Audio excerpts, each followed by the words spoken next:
옛날 사람들은 몸을 부모가 준 거라 해요. 머리도 안 자르고 길렀지요. 그럼 손톱 발톱도 안 잘랐나요? 손톱 아무데나 자르면 쥐가 먹고 변신한다는 말도 있는데 그럼 손톱은 되고 머리털은 안 된단 말인가? 안녕하세요. 지식틀치기입니다. 먼저 답변 드리기 전 이미지 저작권상 화면과 음성이 고르지 않은 점 양해 바랍니다. 영상을 끝까지 시청해주시고 좋아요 한 번씩 눌러주세요. 영상을 만드는 사람에게 큰 힘이 됩니다. 답변 드리겠습니다. 우선 시대를 중국명 시대와 조선 사대부의 경우로 한정해 말하겠습니다. 다른 시대는 다른 기준이 적용되기 때문입니다. 명과 조선은 모두 성리학적 기준에 따른 생활을 했고 생활의 기본 지침서로 효경을 중시했습니다.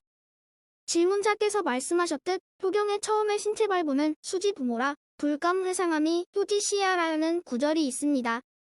즉, 내 몸과 피부와 털옥은 부모에게서 받은 것이니 감히 헐어 상하지 않게 하는 것이 효의 시작이니라라는 뜻입니다.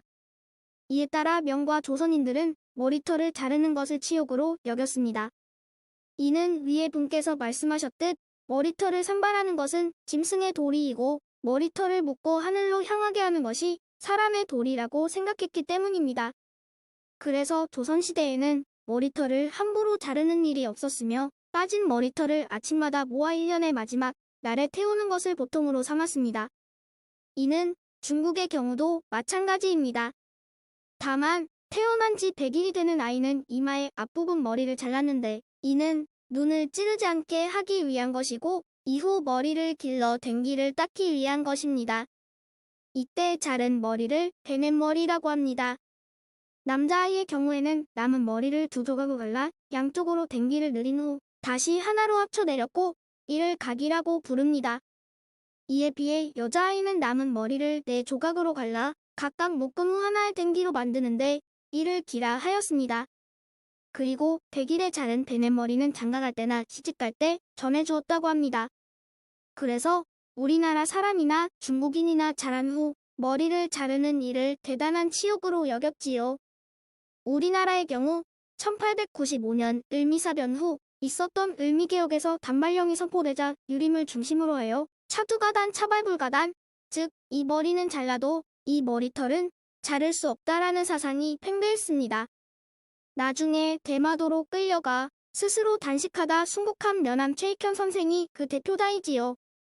중국의 경우도 청왕도가 들어서면서 변발을 강요하자 이에 반발한 사람들이 많았다고 합니다. 머리털을 자르는 것은 오랑캐나 하는 일이라고 생각했던 것이지요.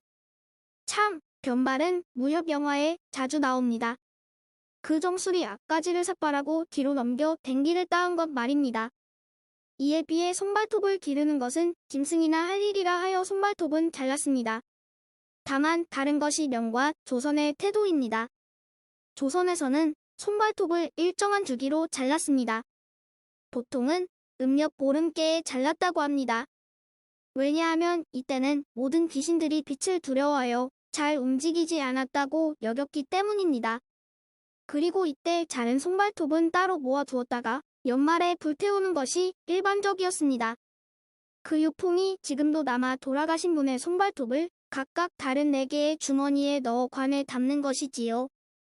그에 비해 중국은 조금 달랐습니다. 중국인은 발톱은 우리와 마찬가지로 자른 반면 손톱은 기르는 경우도 있었다고 합니다. 중국인들 중 일부 사대부들은 심지어 20에서 30cm 정도까지 손톱을 기르는 경우도 있었다고 합니다. 이 경우에는 긴 대나무 관을 손에 끼워 손톱이 깨지거나 구부러져 살을 찌르는 일이 없도록 했답니다. 하지만 그 불편함은 대단했겠지요. 물론 대부분의 사대부들은 우리와 마찬가지로 일정한 날에 잘라 불태우는 것이 일반적이었다고 합니다. 마지막으로 손톱을 밤에 함부로 잘라버리면 쥐가 먹고 변신한다는 설화의 관해서입니다. 이 설화는 손톱이나 머리털은 부모께서 주신 것이니 감히 함부로 하지 말라는 뜻을 가지고 있습니다.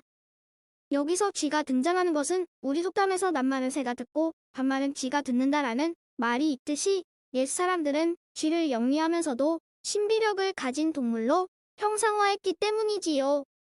이는 12가지 중 처음이 G라는 것에서도 확인할 수 있습니다. 충분한 답변이 되었는지 모르겠습니다. 지금까지 지식틀찌기였습니다. 다음 영상은 더욱 호기심 많은 질문들로 데이트될 예정입니다. 구독하시면 일상생활에서 가끔 궁금한 질문들이 함께할 것입니다. 지식과 상식 얻어가세요. 감사합니다.